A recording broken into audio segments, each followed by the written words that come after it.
E o Rio de Janeiro foi palco de mais um ato concentrado em que foi comemorado o bicentenário da independência do Brasil nesse 7 de setembro. Antes mesmo da chegada do presidente Jair Bolsonaro à capital fluminense, milhares de brasileiros começaram a se reunir por toda a extensão da praia de Copacabana. O público que se concentrou na orla e em barcos no mar pôde acompanhar shows aéreos realizados pela Força Aérea Brasileira e apresentações da artilharia e marinha. Logo após participar dos atos em Brasília, o presidente Jair Bolsonaro foi para o Rio de Janeiro, onde foi recepcionado com uma motociata. O presidente era aguardado por seus apoiadores no aterro do Flamengo, de onde partiu em direção a Copacabana para acompanhar mais um desfile cívico-militar e discursar. Durante o trajeto, de 14 quilômetros, o chefe do executivo cumprimentou pessoas que o aguardavam nas ruas. O ponto alto da concentração foi o discurso do presidente. Em sua fala, Bolsonaro exaltou o Brasil e suas riquezas e disse que faltava para a população se livrar das mentiras que os tornavam reféns. O Brasil é um país fantástico. Ninguém tem o que nós temos. Recursos minerais, água potável, terras agricultáveis, clima aprazível. Ninguém tem o que o Brasil tem. Costumo dizer, olhe o que Israel não tem e veja o que eles são. Agora olhem o que nós temos e o que ainda nós não somos. O que faltava para nós? Faltava acordarmos da letargia, da mentira, das palavras bonitas, mas de muita enganação sobre a sua população. Aproveitou para criticar Lula, dizendo que fala palavrão, mas não rouba, e relembrou da escolha de ministros técnicos para ajudar a melhorar o país. Não sou muito bem educado, falo palavrões, mas não sou ladrão.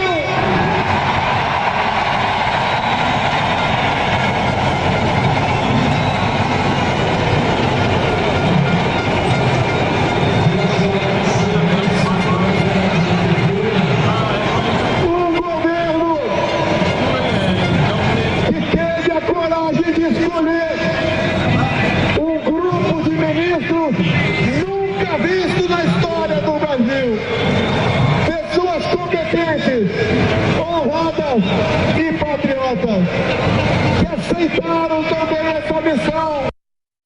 José Maria Trindade, tá então, Zé, assim como em Brasília, no Rio de Janeiro também, muita gente acompanhando o presidente que foi ao palco com falas duras, né, Zé? É, sim. Foi um ato conclamado pelo presidente Jair Bolsonaro como grande último ato, né?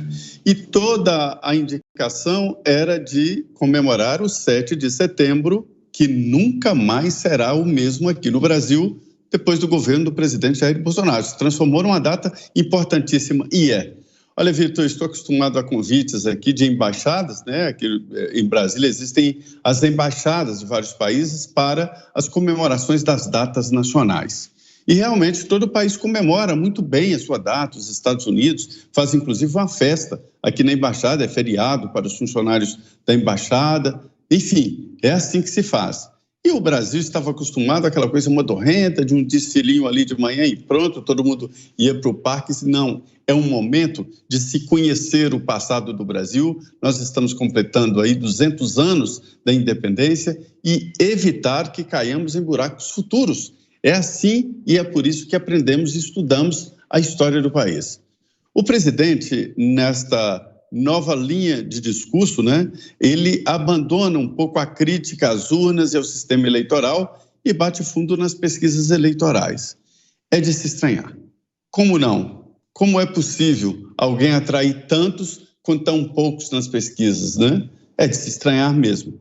Esta manifestação é uma demonstração clara. Estas manifestações. Eu recebi vídeos aqui do Brasil inteiro.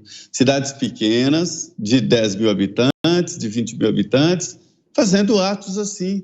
Lá em Ipatinga, no Vale do Aço, né?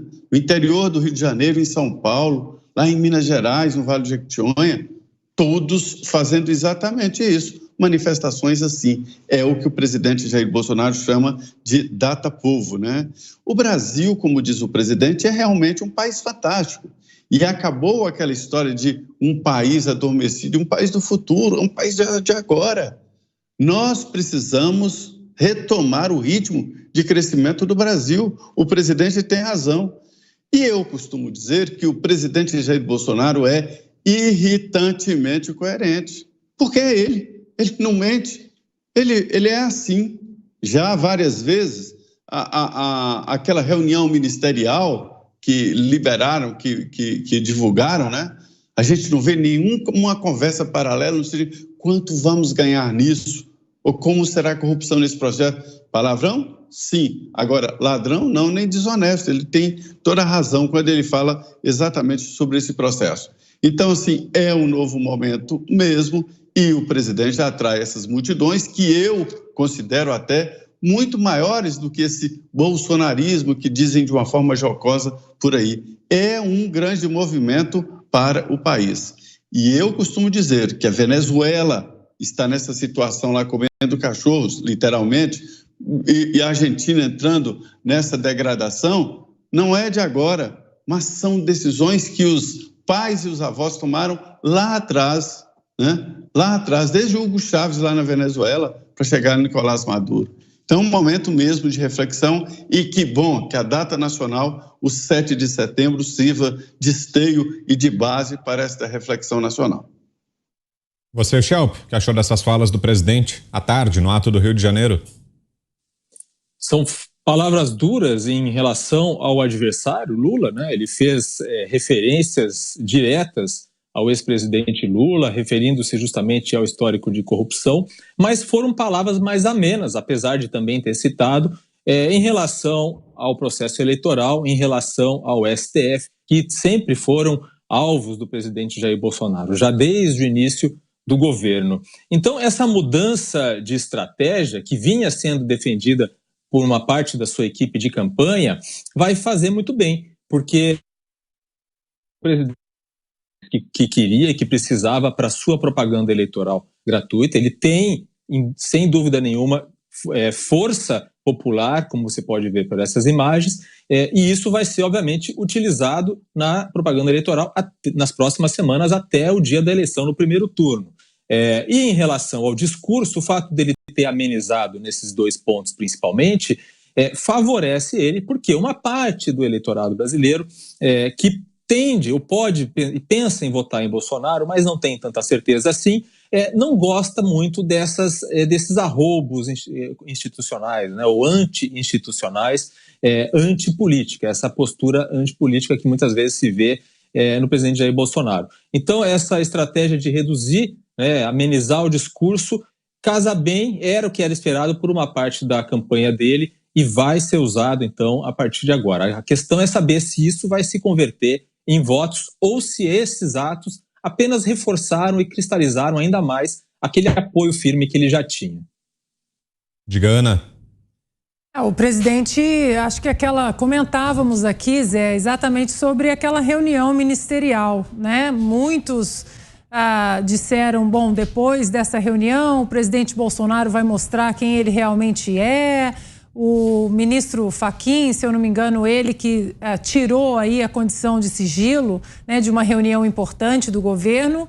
E o que o público viu, o que o Brasil todo viu, foi exatamente o presidente Bolsonaro de sempre, né, do cercadinho, das rodas, dos podcasts, né, por onde ele passa.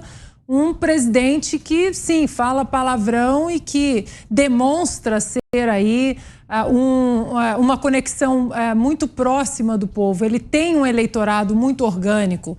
E é isso que deixa esses marqueteiros que custam milhões de reais de cabelo em pé, né? Porque não adianta estratégia, não adianta todo o dinheiro do mundo definindo o que dizer, o que falar, como se portar, a retórica certa das redes sociais, das plataformas, se não existe uma conexão natural, uma conexão orgânica que coloca aí, como nós vimos hoje, milhões de pessoas nas ruas simplesmente entoando o mesmo canto, que é de respeito à Constituição e principalmente proteção à liberdade, que é o que o presidente Bolsonaro já vem falando há bastante tempo.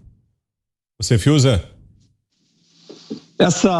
Esse verso, né, que o que o Binha transformou em rima, né, muito bem nessa nossa manchete, falo palavrão, mas não sou ladrão, não é só uma rima.